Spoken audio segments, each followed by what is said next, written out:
வணக்கம் ஃப்ரெண்ட்ஸ், நம்ம இந்த வீடியோல பார்க்க போறது ஏஜ் ரிலேட்டட் ப்ராப்ளம்ஸ் தான். ஸோ இது வந்து ஒரு ரொம்ப முக்கியமான டாபிக். நம்மளோட சைக்காலஜி, அதாவது கான்ஸ்டபிள் அண்ட் எஸ்ஏ எக்ஸாம்ல சைக்காலஜி டாபிக்ல இது ரொம்ப முக்கியமானது. அது மட்டும் இல்ல, நிறைய ரயில்வே எக்ஸாம்ல இந்த டாபிக் கேட்கறாங்க. அதே மாதிரி பேங்க் எக்ஸாம் எல்லாத்துலயுமே இந்த ஏஜ் ரிலேட்டட் ப்ராப்ளம்ஸ் அப்படிங்கிறது ஒரு முக்கியமான டாபிக் தான். ஆல்ரெடி நம்ம ஏஜ் ரிலேட்டட் ப்ராப்ளம்ஸ்ல நிறைய ஷார்ட்கட்ஸ் வந்து நான் உங்களுக்கு வீடியோ போட்டிருக்கேன். அந்த வீடியோஸ் எல்லாமே பாருங்க. பாத்தீங்கன்னா உங்களுக்கு ஒரு ஐடியா கிடைக்கும். ஸோ இது வந்து கான்ஸ்டபிள் அண்ட் எஸ்ஏ எக்ஸாம்ல கேட்ட கொஸ்டின்ஸ் தான். அதாவது நிறைய மாடல் கொஸ்டின்ஸ்ல கேட்ட கொஸ்டின்ஸ் தான் நான் எடுத்திருக்கேன். ஃபர்ஸ்ட் பாத்தீங்கன்னா, தற்போது என் வயது என் மகனின் வயதை போல் 4 மடங்கு. இப்போது என் வயது 44 எனில் என் மகனின் வயது என்ன? ஓகேவா? அதாவது அவங்க ஏஜை விட அவங்க ஏஜ்ங்கிறது அவங்க மகனை விட 4 மடங்கு பெருசு. ஓகேவா? சோ அதான் சொல்றாங்க. சோ அப்ப அவங்க ஏஜ் 44, அவங்களோட மகனோட ஏஜ்ங்கிறது எக்ஸ்ன்னு வச்சுக்குருவோம். அதை விட 4 மடங்கு தான் அவங்களோட ஏஜ். அப்படிங்கிறப்போ X is equal to 11. So இதெல்லாம் ரொம்ப டைரக்ட் கொஸ்டின் தான். நல்ல கொஸ்டினை மட்டும் தெளிவா புரிஞ்சுங்க. அவங்களோட வயசு 44, அவங்களோட வயசுங்கிறது மகனை விட 4 மடங்கு பெருக்கணும் அப்படின்னா, 4ஆல பெருக்கணும் அப்படின்னா அதான் அவங்க வயசு. அப்போ எக்ஸோட வேல்யூ வந்து 11. அடுத்த கொஸ்டின் பாருங்க. தற்போது ராமனின் பாட்டியின் வயது, ராமனோட பாட்டியோட வயது 60. இது அவன் வயதை போல் 4 மடங்கு எனில் ராமனோட வயது என்ன? ஓகேவா? சோ பாட்டியோட ஏஜ் வந்து 60. இந்த 60ங்கிறது அவன் வயசை போல 4 மடங்கு. அவன் வயசு எக்ஸ்ன்னு வச்சுட்டோம்னா அதே 4x is equal to 4x. இப்ப 4ஆல அடிச்சோம்னா 1 5 20. சோ எக்ஸோட வேல்யூ 50. இதெல்லாம் பாத்தீங்கன்னா டைரக்ட் கொஸ்டின் தான். ஓகேவா? சோ அடுத்த கொஸ்டின் பாருங்க. எக்ஸ் மற்றும் ஒய்யோட தற்போதைய வயதுகளோட விகிதம். நார்மலா வந்து ஏஜ்ல இந்த ரேஷியோவும் சேர்ந்து வரும். சோ அதனாலதான் இதுக்கு முன்னாடி நம்ம ரேஷியோ சம்ஸ் எல்லாம் பார்த்தோம். சோ இப்ப இந்த ரேஷியோ வர்றப்போ அதே டெக்னிக் தான் நம்ம யூஸ் பண்ண போறோம். எக்ஸ் மற்றும் ஒய்யோட தற்போதைய வயதுகளோட விகிதம் வந்து 5:8. 5 வருடங்களுக்கு பிறகு 5 இயர்ஸ் ஆஃப்டர் 5:7 மாறிடுது. அப்படின்னா எக்ஸோட தற்போதைய வயது ஞாபகம் வச்சுக்கோங்க. எக்ஸோட தற்போதைய வயதுங்கிறது என்ன ரேஷியோவா இருக்கும்? 5ஆல பெருக்கக்கூடிய இல்லாட்டி வகுக்கக்கூடிய நம்பரா இருக்கும். சோ 5ஆல வகுப்படக்கூடிய நம்பர் என்னன்னு பாருங்க. 2 நம்பர் இருக்கு, 10, 15 அப்படின்னு 2 நம்பர் வருது. சோ வெறும் இங்க 10 மட்டும் கொடுத்திருந்தாங்க அப்படின்னு நம்ம டிக் பண்ணிடலாம். இல்ல 15 மட்டும் கொடுத்திருந்தாங்கன்னா இது ஏன்னா 5ஆல வகுப்படக்கூடிய நம்பர் அப்படின்னு சொல்லி டிக் பண்ணிடலாம். பட் இங்க வந்து 2 நம்பருமே 5ஆல வகுப்படக்கூடிய நம்பர் இருக்கு. அப்ப ஷார்ட்கட் யூஸ் பண்ண முடியாது. ஜெனரல் மெத்தட் தான் யூஸ் பண்ணணும். நம்ம என்ன பண்ணுவோம், எப்பயும் போல ஒரு ரேஷியோ கொடுத்திருந்தா அதோட வேல்யூஸ்ங்கிறது 5x 8xன்னு எடுத்துக்கிறோம். இதோட 5 கூட்டும் போது இந்த ரேஷியோ வருது. அப்ப 5x plus 5 divided by 8x plus 5 is equal to 5/7. Cross multiply பண்ணோம்னா 35x plus 35 is equal to 40x plus 25. இந்த 35 இந்த பக்கம் கொண்டு வந்தீங்கன்னா என்ன ஆகும்? 5x இருக்கும். இந்த 25 இந்த பக்கம் கொண்டு 10 இருக்கும். சோ அப்ப எக்ஸோட வேல்யூ 2 அப்படின்னு இருக்கும். இப்ப என்ன கேட்டிருக்காங்க? எக்ஸோட தற்போதைய வயது. எக்ஸோட தற்போதைய வயது 5x. அப்போ 5 into 2 is equal to 10. Answer வந்து 10.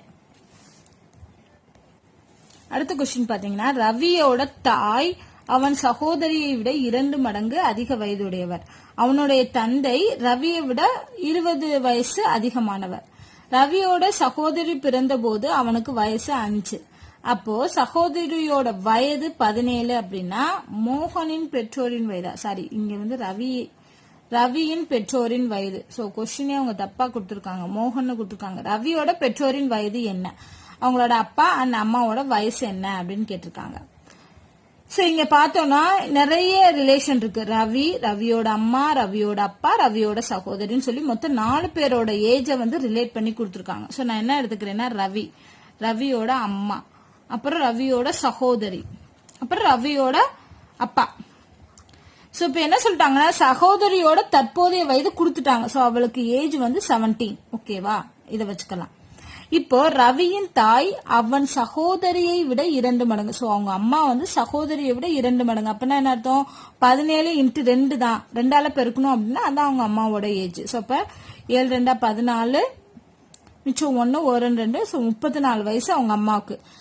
சகோதரியோட ஏஜும் அம்மாவோட ஏஜும் கண்டுபிடிச்சோம். அடுத்து அவனுடைய தந்தை அப்பா வந்து அவனை விட 20 வயசு அதிகம். சோ இப்ப ரவி எக்ஸ் இருந்தானா அவங்க அப்பா வந்து x plus 20 இருப்பாரு. இப்ப நம்ம ரவியோட ஏஜ் கண்டுபிடிச்சோம்னா அவங்க அப்பாவோட ஏஜும் கண்டுபிடிச்சலாம்.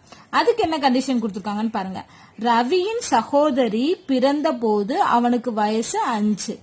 அப்ப என்ன அர்த்தம்? அவனோட சகோதரி பிறந்த போதுனா சகோதரிக்கு 0 ஏஜா இருக்கும்போது இவனுக்கு 5 வயசு. அப்ப இவங்க 2 பேத்துக்குள்ள ஏஜ் டிஃபரன்ஸ்ங்கிறது 5 வயசு டிஃபரன்ஸ். இப்ப இவங்க 17 வயசு அப்படின்னா இதை விட 5 வயசு கூட்டினவன் தான் அவங்க அண்ணன். அப்ப 17ஓட 5 கூட்டினோம்னா என்ன வரும்? 22.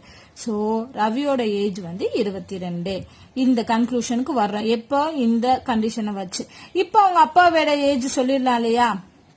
அவங்க அப்பாவோட ஏஜ்ங்கிறது இவனை விட 20 வயசு கூடினவர். சோ அப்ப 42. எல்லாரோட ஏஜும் கண்டுபிடிச்சாச்சு. இப்ப பெற்றோரின் வயசுங்கிறப்ப அவங்க அப்பாவோட ஏஜ் 42, அவங்க அம்மாவோட ஏஜ் 34. சோ இதுதான் ஆன்சர். ஓகேவா? சோ அவங்க கொடுத்திருக்க கண்டிஷனை வச்சு நம்ம எல்லாத்துக்குமே ஆன்சர் கண்டுபிடிச்சலாம். அடுத்த கொஸ்டின் பாருங்க. 5 வருடங்களுக்கு முன்பு PNQ இருவரின் சராசரி வயது வந்து 15 வருடம். அப்புறம் PQR ஆகிய மூவரின் தற்போதைய வயதுகளின் சராசரி 20 வருடங்கள் எனில் 10 வருடங்களுக்கு பிறகு ஆரின் வயது என்ன? சோ ஃபர்ஸ்ட் பாத்தீங்கன்னா இதுல வந்து ஆவரேஜ் அப்புறம் ஏஜ் இது ரெண்டையுமே மிக்ஸ் பண்ணி இந்த சம் கொடுத்திருக்காங்க. ஃபர்ஸ்ட் 5 வருஷத்துக்கு முன்னாடி P and Q ஓட சராசரி ஏஜ், P and Q ஓட சராசரி ஏஜ் வந்து 15. அப்ப மொத்த ஏஜ்ங்கிறது எப்படி வரும்? P plus Q ரெண்டோட ஏஜ்ங்கிறது 15 × 2. ஏன்னா 2ஆல வகுத்தாதான சராசரி கிடைக்கும். So P plus Qங்கிறது 15 × 2 is equal to 30. இது எத்தனை வருஷத்துக்கு முன்னாடி? 5 years ago.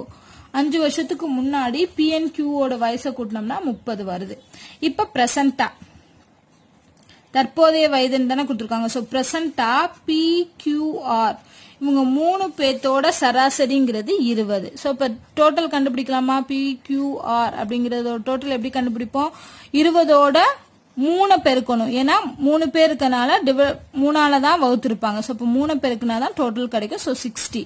அப்போ இதுல இருந்து நம்ம 6 கண்டுபிடிக்கலாமா? எப்படி கண்டுபிடிக்கலாம்? 5 வருஷத்துக்கு முன்னாடி PNQ ஓட ஏஜ் தெரியும். ஏஜ் இல்ல, PNQ ஓட ஆமா ஏஜ் தான், வயசு தெரியும்.